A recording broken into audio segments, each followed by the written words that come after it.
Hello friends, कैसे हो।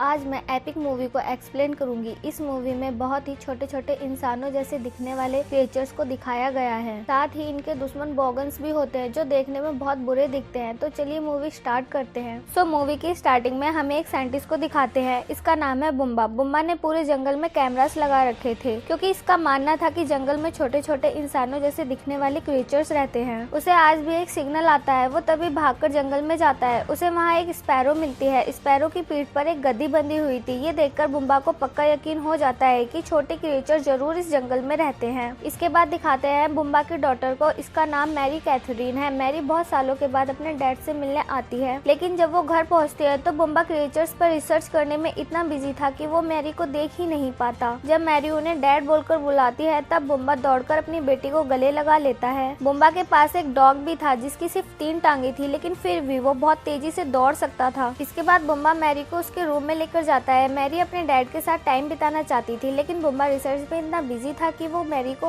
Room में अकेला छोड़कर चला जाता है। इसके बाद मैरी अपनी मॉम की फोटो देखकर उन्हें बहुत मिस करने लगती है क्योंकि उसकी मॉम मर चुकी थी। सीन शिफ्ट होता है और हमें छोटे छोटे इंसानों जैसे दिखने वाले क्रिएचर्स को दिखाते हैं। ये जंगल के बीचों बीच रहते थे। जंगल की सुरक्षा के लिए सैनिक भी थे। इन्हें लीफ मैन के नाम से जाना जाता है। लीफ मैन के लीडर का नाम रोनिन है। वो जंगल की रानी से मिलने आता है। रानी का नाम तारा है। तारा ही अपनी पावर से जंगल को इतना खूबसूरत बनाए रखती थी। रोनिन रानी का सबसे वफादार सिपाही है और वो दोनों एक दूसरे को पसंद भी करते थे। रोनिन और रानी की बातों से पता चलता है कि आज रानी को एक नई कली का चुनाव करना है जो आने वाले टाइम में जंगल को हरा भरा रखेगी। इसके बाद सीन शिफ्ट होता है। यहाँ बॉगन्स को दिखाते हैं। बॉगन्स को हरियाली पसंद नहीं थी, इसलिए वो गंदी जगह पर रहते थे और देखने में बहुत ही गंदे से थे। बॉगन्स का सरदार जिसका नाम है मैंड्रिक, इसके पास एक ऐसी पावर थी ये जिसे भी छूता उसे सड़ा गलाकर अपने जैसा बना देता था। इसका बस एक ही ड्रीम था, रानी को मारकर जंगल की खूबसूरती को खत्म करना। उसे आज ही मौका मिलने वाला था क्योंकि रानी आज अपनी पावर एक कली को देने वाली थी और वो प्लान बनाता है रानी को मारने का। इधर रोनिन रानी से कहता है कि आप कली चुनने ना जाएं, अपनी जगह किसी और को भेज दे। बॉगन्स आप पर अटैक कर सकते हैं, पर रानी कहती है कली चुनने का मौका 100 साल में सिर्फ एक बार ही आता है और मैं इस मौके को खोना नहीं चाहती, इसलिए मैं ही जाऊंगी। इसके बाद रोनिन रानी की सेफ्टी के लिए ज्यादा से ज्यादा सैनिक को सीमा पर लगा देता है जिससे बॉगन्स अंदर ना आ पाए। इसके बाद सीन शिफ्ट होता है। यहाँ हमें नॉट नाम के लड़के को दिखाते हैं जो अपनी जिम्मेदारियों को समझता ही नहीं था। नॉट रोनिन के एक बहुत अच्छे दोस्त का बेटा है। रोनिन के दोस्त के मरने के बाद रोनिन ही नॉट की देखभाल करने लगा था। रोनिन नॉट से कहता है अब तुम बड़े हो गए हो तो क्यों ना सेना में भर्ती हो जाओ, पर नॉट कहता है मैं अपना अच्छा बुरा समझता हूँ, मेरा जो मन करेगा मैं वो करूँगा। ये सब बोलकर एक बर्ड पर बैठकर वहाँ से चला जाता है। इसके बाद दिखाते हैं रानी एक पालकी में बैठकर कली को चुनने जाती है। पालकी को छोटे छोटे वर्ड चला रहे होते हैं। रानी का वेलकम सारे अच्छे क्रिएचर करते हैं। इनमें फूल पत्तियों जैसे दिखने वाले लोग भी थे जो देखने में बहुत सुंदर लग रहे थे। फिर सीन शिफ्ट होता है और बुम्बा को दिखाते हैं। बुम्बा को भी पता लग गया था कि आज जंगल में कुछ बहुत बड़ा होने वाला है। मैरी उनसे कहती है कि आपने अपनी पूरी लाइफ इन्हीं को ढूंढने में बिता दी और मैंने अपना पूरा बचपन आपके बिना बिताया। आप क्यों नहीं एक नॉर्मल लाइफ जीते हो और इन क्रिएचर्स के पीछे भागने छोड़ क्यों नहीं देते जो असल में है भी नहीं। पर उसके डैड उसकी एक नहीं सुनते और निकल जाते हैं जंगल की तरफ। ये देखकर मैरी को बहुत हर्ट होता है और वो अपने डैड को एक नोट छोड़कर वापस जाने लगती है, लेकिन जैसे ही मैरी बाहर निकलती है तो उनका डॉग जंगल की तरफ भाग जाता है और मैरी उसको पकड़ने उसके पीछे भागती है। इसके बाद सीन शिफ्ट होता है। रानी कली को चुनाव करने पहुंच चुकी थी। रानी को देखकर दूसरी कली अपनी मॉम से बोलती है कि माँ मैं भी रानी की जैसा बनना चाहती हूँ। इसके बाद रानी 2 स्नेल से मिलती है। ये स्नेल कलियों की देखरेख किया करते थे और इनका बस एक ही ड्रीम था,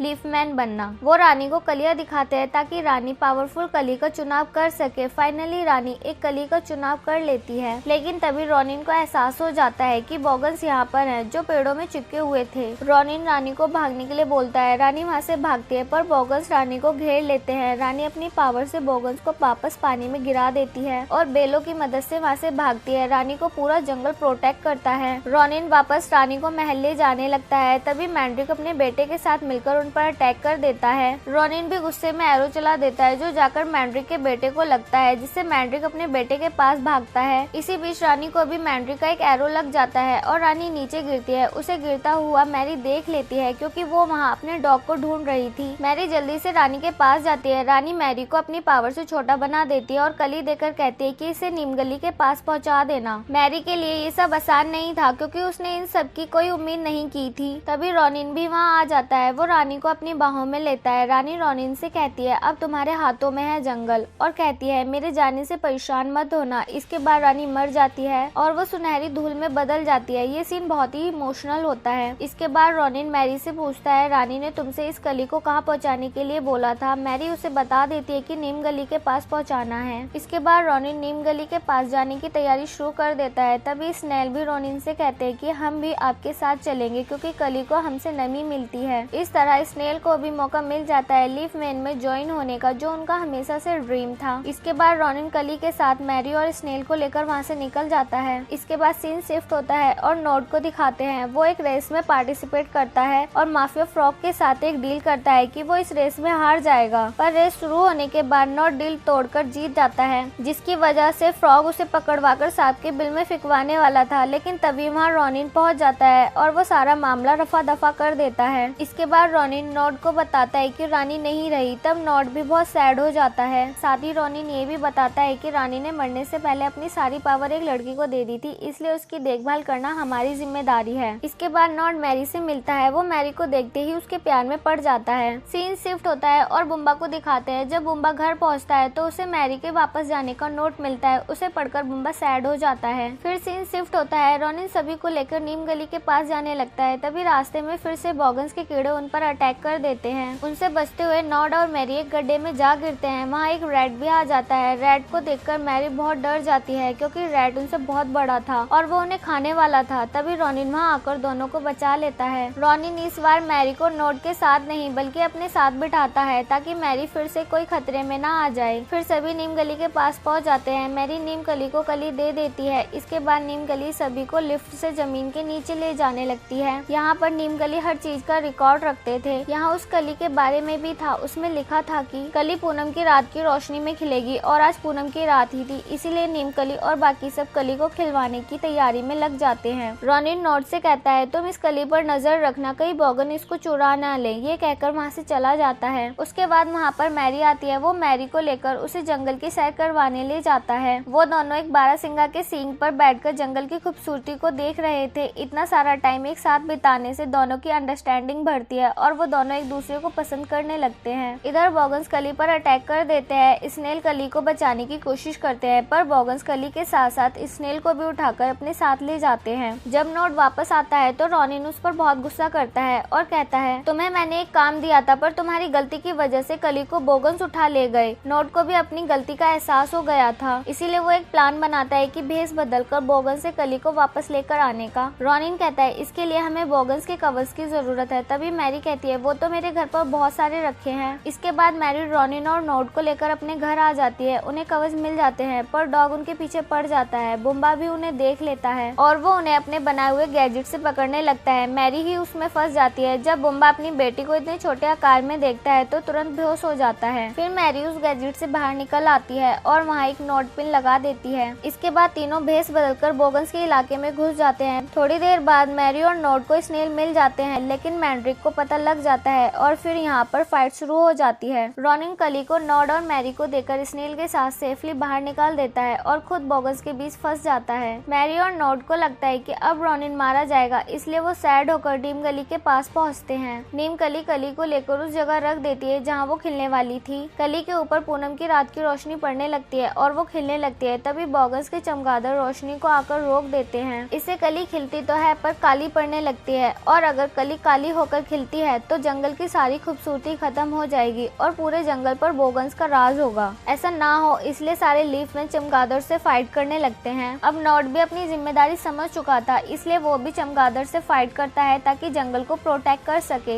इधर स्नेल से बात करते हुए मैरी को एक आइडिया आता है और वो तुरंत स्पैरो पर बैठकर अपने डैड के पास निकल जाती है। इधर बुम्बा को लगने लगा था कि वो बेकार की रिसर्च में लगा है क्योंकि उसे उम्मीद नहीं थी कि उसकी बेटी इतनी छोटी भी हो सकती है। वो सोचता है कि ये मेरा भ्रम है, इसलिए वो सारे कैमरा बंद कर देता है जिससे मैरी उनसे कांटेक्ट नहीं कर पाती। तभी बुम्बा को टेबल पर एक नोट पिन मिलती है, जिसे देखकर वो समझ जाता है कि जरूर मैरी ने ही किया होगा, इसका मतलब वो यहाँ सच में आई थी। वो तुरंत निकल जाता है जंगल की तरफ। वहाँ उसे मैरी मिल जाती है। वो मैरी को देखकर बहुत एक्साइटेड हो जाता है। मैरी उसे उसी जगह ले जाती है जहाँ कली को खिलना था और वो अपने डैड के फोन में चमगादड़ वाला सॉन्ग प्ले कर देती है, जिससे चमगादड़ अट्रैक्ट होकर उस जगह को छोड़कर बुम्बा के पीछे पड़ जाते हैं। इस तरह कली पर रोशनी पड़ने लगती है, लेकिन मुसीबत अभी खत्म नहीं होती। मैंड्रिक आकर कली को उठाने की कोशिश करने लगता है। तभी वहाँ रॉनिन भी आ जाता है। उसे जिंदा देखकर सब बहुत खुश हो जाते हैं और यहाँ फिर से फाइट शुरू हो जाती है। इस बार रॉनिन और नोट दोनों मिलकर मैंड्रिक को हरा देते हैं। इसके बाद कली रोशनी में पूरी तरह से खिल जाती है और कली जंगल की नई रानी बनने की पावर उसी छोटी कली को देती है, जो अपनी माँ से रानी बनने की बात बोल रही थी। इस तरह सभी को अपनी नई रानी मिल जाती है और सब बहुत खुश होते हैं। अब मैरी का भी जाने का टाइम हो चुका था। रानी मैरी को अपनी पावर से बड़ा बना देती है और मैरी अपने डैड से मिलकर उनको हक करती है, फिर उनसे माफी भी मांगती है। दोनों इमोशनल हो जाते हैं और वापस घर लौट आते हैं। मूवी के एंड में दिखाते हैं कि मैरी अपने डैड के साथ ही रहने लगी थी। इसी के साथ नॉट कैमरे के जरिए मैरी के साथ टच में था और वो दोनों कैमरे के जरिए बातें करते रहते थे। और इसी के साथ इस मूवी की हैप्पी एंडिंग होती है। अगर आपको मेरी एक्सप्लेनेशन अच्छी लगी तो वीडियो को लाइक करना, चैनल को सब्सक्राइब करना, ताकि आने वाली न्यू मूवी की नोटिफिकेशन आपको मिल सके। मिलती हूँ आपसे नेक्स्ट मूवी के साथ, जब तक के लिए बाय।